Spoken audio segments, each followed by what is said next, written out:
Halo saudara-saudaraku, apa kabar kalian semua? Semoga baik-baik saja lah ya, dan rezekinya dilancarkan. Di video kali ini saya akan merangkum film yang berjudul film ini menceritakan tentang seorang mantan model yang berubah menjadi penjahat. Oke, tanpa banyak cakap lagi, langsung saja lah kita tonton ya.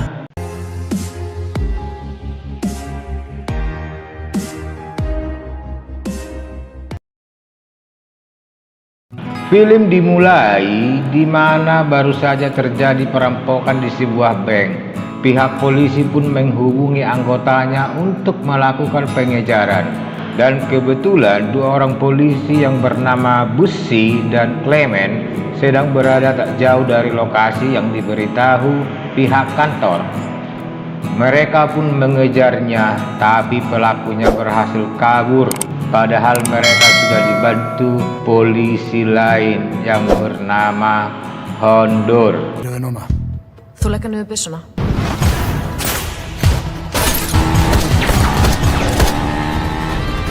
Film berlanjut, si Bussy baru tiba di kantor. Salah satu rekannya menunjukkan siaran TV di mana si Bussy melumpuhkan para penjahat di kotanya. Atas aksinya, wartawan pun memberi julukan kepadanya sebagai polisi tangguh di kota mereka. Tapi si wartawan juga memberitahu kalau saat ini si Bussy punya saingan dari Polres tetangga, yaitu si Hondur. Malam harinya di markasnya komplotan perampok sedang melakukan rapat tentang target mereka berikutnya.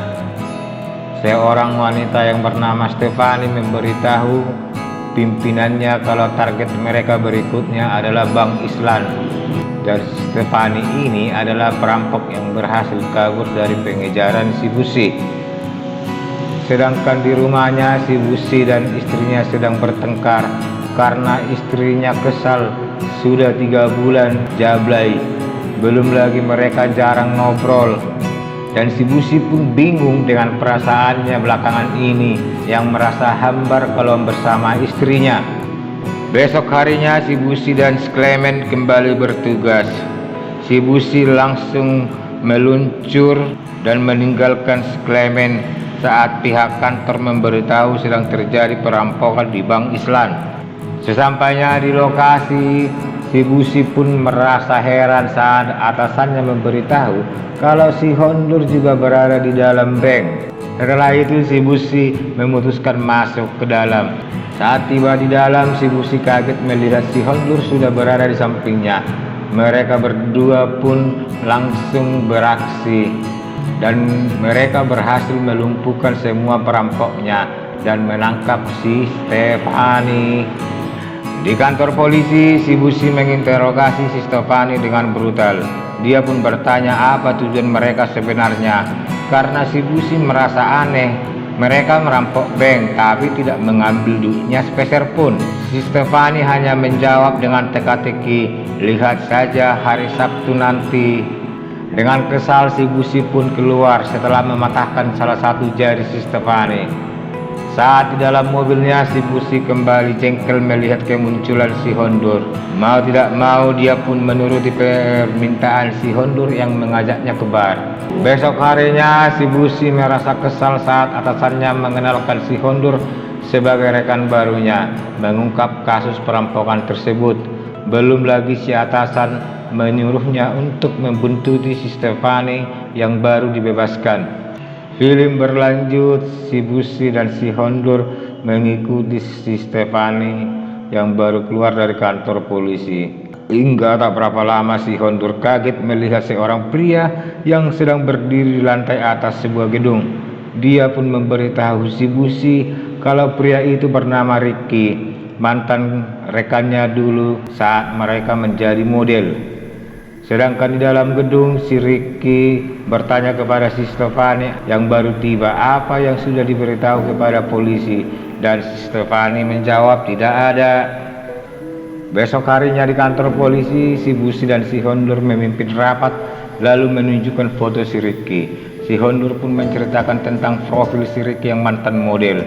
Tapi setelah mengalami kecelakaan fatal, dia berubah menjadi penjahat. Saat sibuk memberi pendapat, si Busi dan si Hondur langsung bergerak saat ada pemberitahuan kalau anggota si Ricky beraksi. Tapi mereka berdua tidak berhasil menangkapnya. Belum lagi si Stefani dengan tega meledakkan salah satu rekan mereka supaya tidak ditangkap si Busi. Malam harinya, si Hondur mengajak si Busi menemui seorang wanita yang bernama Loa yang mempunyai keahlian meretas, karena mereka ingin tahu apa isi USB yang didapatkan dari anggota si Ricky. Saat bertemu dan menyerahkan USB-nya, si Loa pun mengatakan butuh 2 hari untuk mengetahui apa isinya. Dia juga memberitahu USB itu berasal dari Chinatown. Mendengar itu, si Busi pun membawa si Hondur menemui tetangganya, karena tetangganya itu tahu daerah Chinatown. Tetangganya pun mau. Sesampainya di Chinatown, mereka pun bertanya kepada penjual apa isi USB itu, dan si penjual hanya sempat memberitahu kalau USB itu berisi virus, karena mereka sudah ditembaki seorang sniper yang mengakibatkan tetangga si Busi tewas. Si Hondur pun mengejar sniper tersebut dan mengirimnya ke alam lain. Film berlanjut, si Hondur menelepon adiknya, tapi adiknya tidak mendengarnya karena keasikan main game. Adiknya kaget melihat kehadiran seorang di apartemennya, dan si Hondur belum menyadarinya. Hingga tak berapa lama, si Busi datang menemuinya, dan mereka tidak menyadari kalau seseorang memotret mereka saat berbuat hal yang dilarang agama. Singkat cerita, si Ricky justru mengirim orang yang memotret kelakuan si Busi dan si Hondur ke alam lain. Setelah itu, dia menelepon si Busi yang masih syok setelah melihat foto-foto mereka di komputernya. Si Ricky pun menyuruh si Busi supaya mengundurkan diri dari kepolisian serta tidak mengganggu anggotanya kalau tidak ingin foto-fotonya disebarluaskan. Setelah mendengar pesan suara yang ada di HP si Hondur, dia pun pergi menyusulnya. Dan sesampainya di tempat, si Busi terkejut melihat kedekatan si Hondur dengan si Ricky. Setelah itu dia kembali ke kantor menemui atasannya dan mengatakan mulai hari ini dia mengundurkan diri dari kepolisian. Tibalah hari Sabtu di mana pertandingan sepak bola berlangsung dan penonton sudah memenuhi stadion.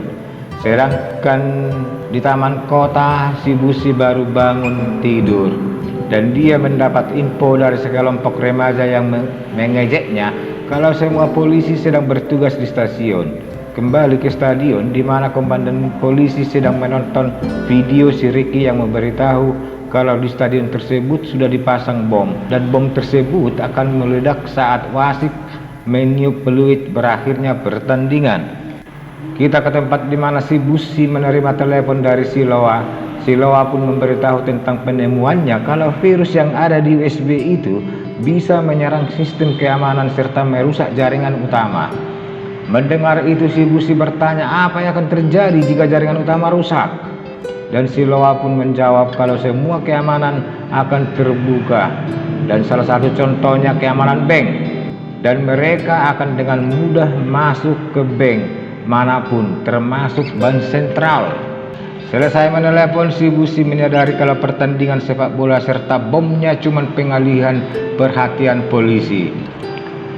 Film berlanjut, si Ricky serta anggotanya sedang beraksi di bank sentral. Dengan santai dia membuka brankas penyimpanan emas batangan, lalu mengangkutnya memakai mobil sampah, dan secara diam-diam si Busi ikut menumpang. Sesampainya di markas si Ricky, dia melihat mobil si Hondur parkir di situ. Dia pun masuk langsung menghajarnya dan menuduhnya sebagai pengkhianat. Si Hondur pun menjelaskan kalau si Ricky menyandra adiknya dan mengancam akan membunuhnya apabila dia tidak mundur dari kepolisian. Karena merasa dipermainkan si Ricky, mereka berdua pun memutuskan untuk menyerang. Tapi sialnya saat masuk ke dalam, mereka justru tertangkap. Dan si Busi kaget melihat si Clement yang berkhianat. Sedangkan di stadion waktu terus berjalan dan bomnya belum berhasil dijinakkan. kembali ke tempat di mana si Busi dan si Hondur berhasil melepaskan ikatannya saat hendak dieksekusi. Setelah itu terjadilah pertempuran.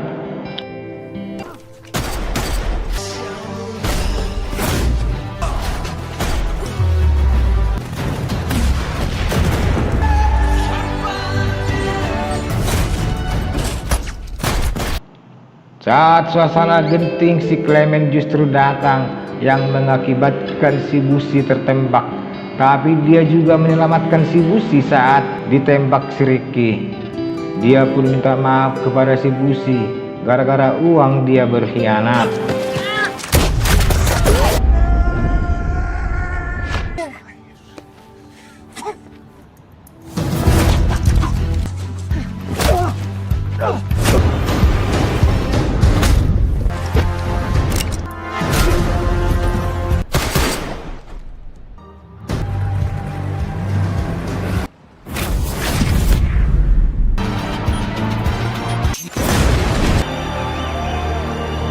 Akhir cerita, si Ricky serta anggotanya berhasil dikirim ke alam lain.